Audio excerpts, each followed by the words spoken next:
Hello বন্ধুরা, দেখো তোমরা আজকেও আবার নতুন একটা ভিডিও নিয়ে চলে এসেছি। সকাল সকাল বসে পড়েছি। এই যে দুর্গার চালির উপরে যে একটা ডিজাইন আছে, এই যে এই মটর দানা দিয়ে তাকে সাজাতে হবে। এই আমাদের সকাল সকাল কাজ চলছে।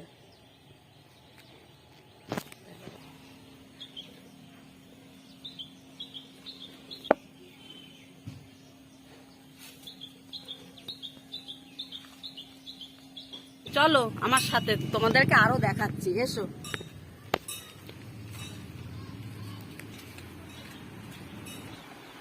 দেখো বন্ধুরা, তোমার দাদা ভাই ঠাকুরের গ্লেজের কাজ করছে। আমি বলবো না,